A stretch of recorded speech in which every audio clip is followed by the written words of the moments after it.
मेरे प्यारे बच्चों, हम बात कर रहे हैं हमारा चैप्टर नंबर 9 की, दैट इज़ द इलास्टिसिटी। और इलास्टिसिटी के जब कभी हम कॉन्सेप्ट को समझते हैं तो हमको समझना होता है स्ट्रेन और स्ट्रेस को, जो कि हम ऑलरेडी हमारे प्रीवियस लेक्चर में समझ चुके हैं। आज हम बात करेंगे उनके इंटर रिलेशन की। ओके, जब कभी हम किसी बॉडी पर डिफॉर्मेशन फोर्स लगाते हैं तो वो बॉडी अपोजिट डायरेक्शन में रीस्टोरिंग फोर्स लगाती है।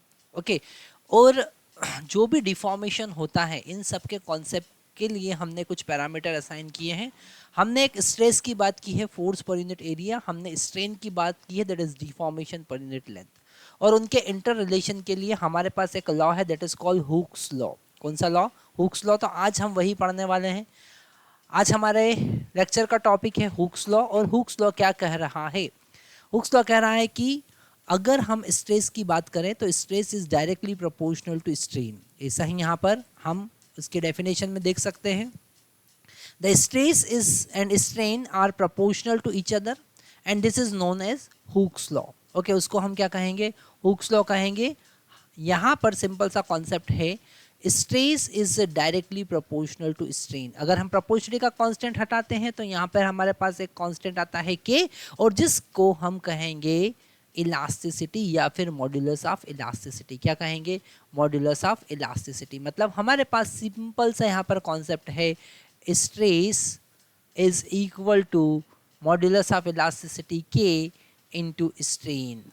Okay, into strain. पर यहाँ पर एक सबसे इंपॉर्टेंट कॉन्सेप्ट हमको समझना है, वो क्या? इस समय एक स्टेटमेंट हमको ऐड करना है कि stress is directly proportional to each other. Okay, this is known as Hooke's law, but this is only in case of under the limit of elasticity. Okay, under the limit of elasticity, under the limit of elasticity मतलब कि वो limit elasticity के limit के अंदर अंदर हो। ठीक है, हमने यहाँ पर एक कॉन्सेप्ट देखा कि हम अगर किसी बॉडी पर फोर्स लगाते हैं तो वापस अपने ओरिजिनल शेप को रिगेन करने की कोशिश करती है। पर जब हम फोर्स लगाते हैं, फोर्स को धीरे धीरे इंक्रीज करते हैं तो एक लिमिट तक ही वो अपने शेप को रिगेन करेगी, जिसे हम कहेंगे लिमिट ऑफ इलास्टिसिटी।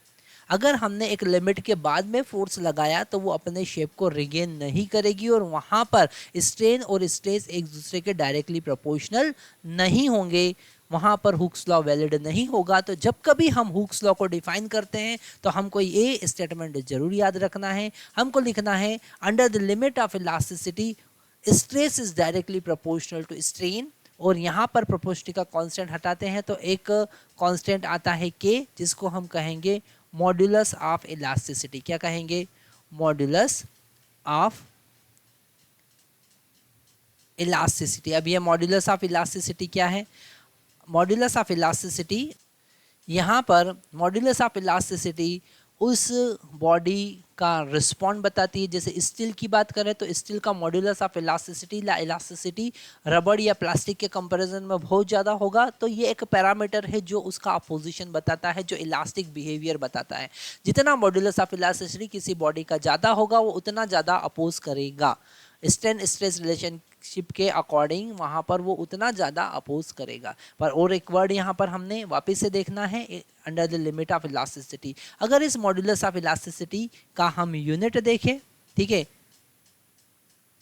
अगर हम यूनिट देखें तो यूनिट इसका यहाँ पर के का वैल्यू जो होगा वो स्ट्रेस डिवाइडेड बाय स्ट्रेन होगा, है ना? स्ट्रेस डिवाइडेड बाय स्ट्रेन होगा। और हमको पता है कि ये तो यूनिटलेस है। ये क्या है? यूनिटलेस, मतलब कि के का यूनिट और स्ट्रेस का यूनिट सेम होगा, मतलब कि न्यूटन पर मीटर स्क्वायर या फिर पास्कल होगा।